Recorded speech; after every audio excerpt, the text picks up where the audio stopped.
একটা নেককারী বিবি পাইয়া ওই স্বামী তোমার ঠিক আছে, তোমার মতো বিবি পাইয়া শুকর আদায় করে নেই, গাদ্দারি করেছে, জুলুম করেছে। আল্লাহ বেজার হয়েছে।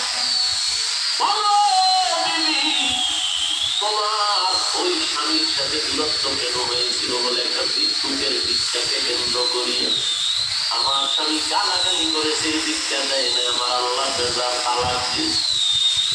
আল্লাহর বান্দা ডেকে বলে, স্বামী বিবি আমার মাওলা যে কেমন দয়াময় মালিক, আমার আল্লাহ কেমন দয়াময়, কেমন রহমান, আমার আল্লাহ বড় দয়াশীল, আমার আল্লাহর মতো দয়াময় কেউ নেই। ওই স্বামী ঘরে তুমি যেদিন ছিলা ভিক্ষুক দিয়া ভিক্ষা চাইছিল, তোমার স্বামী কি ব্যবহার করেছিল? বলে ও স্বামী আমার ওই পুরুষটা তুরন্ত গালাগালি করে ভিক্ষুকের কাজাইছে।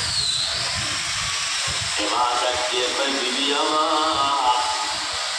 ওই দিন ভিক্ষুক ভিক্ষা চাইছিল, কিছু দিয়ে দিলেই তো হয়, কিন্তু গাদ্দারি করার কারণে ভিক্ষুক এমন কান্না দিছে। আল্লাহ তাআলা ওই ভিক্ষুকের শুধু এখন ভিক্ষাই দেয় না, ভিক্ষা দেওয়ার আসল মালিকটা পর্যন্ত ভিক্ষুকের মাওলায় হাদিয়া দিছে। ওই দিনের ভিক্ষুক আর কেউ না, আমি স্বামী ছিলাম ওই দিনের ভিক্ষুক। আমি আমার মালিকের কাছে কান্না করার কারণে আজ আমার আল্লাহ শুধু ভিক্ষাই দেয় নাই, আল্লাহ তাআলার ভিক্ষা দেওয়ার পুঁজি বড় মুক্তার খানা তোমাকে আল্লাহ আমারে হাদিয়া দিয়েছে। রাতের আসরের নামাজে তোমরা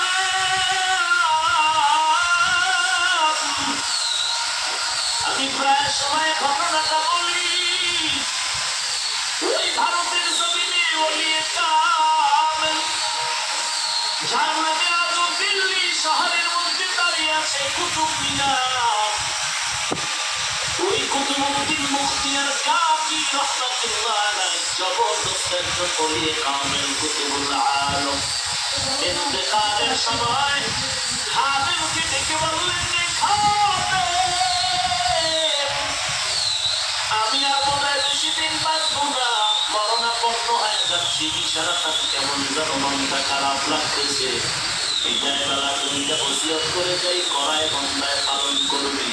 এক নম্বরে মরণের পরে জানাজা পড়ায় তাড়াতাড়ি দাফন করে দিবি, দেরি করবি না।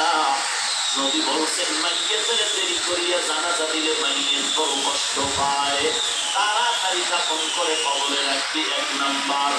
আমরা করি বলতা কেন? ছেলে কানাডায় রয়েছে, না আইলে জান্নাতের টিকিট দেওয়া যাবে না, জানাজা হবে না। ছেলের জন্য বাবার ভাষা এখনো রেডি করতে চায় না, জানাজা পড়তে চায় না। ওই ছেলে বিদেশে নামাজ পড়ে না, রোজাও রাখে না। ওই ছেলে মোনাজাত দিলেও কবুল হয়, ভিতরে সন্দেহ।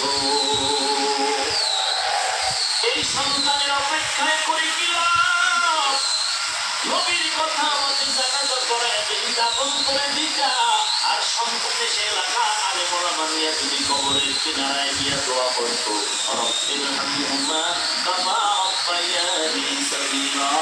আলে মোলা আমাদের দোয়া সন্তানের চোখের পানি, বাবার কবর শান্তির ঘর হয়ে যেত। কুতুবউদ্দিন মুখতিয়ার কাজী বলে, এক নম্বর ওসিয়ত, আমার জানাজা তাড়াতাড়ি পড়ায় দাফন করে দিবি। দুই নম্বর ওসিয়ত, আমার লাশটা যখন ময়দানে যাবে, হাজার হাজার ভারতের আলেম ওলামা আসবে, তবে যে কোনো আলেম যেন আমি কুতুবউদ্দিনের জানাজার ইমামতি না করে, তুমি আমি ঘোষণা দিলাম এমন কিছু গুণের কথা বলবো, এই গুণওয়ালা মানুষ যদি তাকে জানাজা পড়াবে, সম্পর্কে 4টা গুণের কথা বলে দিলেন। আমার লাশটা ময়দানে রেডি করে 4টা গুণের কথা বলে দিবি। ওই ময়দান থেকে 4 গুণওয়ালা ব্যক্তি যদি থাকে, সে জানাজার ইমামতি করবে। এই 4 গুণওয়ালাতে থাকবে না, সে যেন আমার জানাজা না পড়ায়। কুতুবউদ্দিন মুখতিয়ার কাজী ইন্তেকাল হয়ে গেল।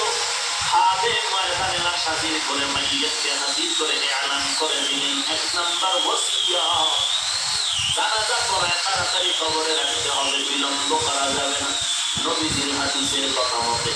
2 নাম্বার ওসিয়ত, এলাকার মুসলমান জনসমুদ্র ভালো করে শুনে নাও,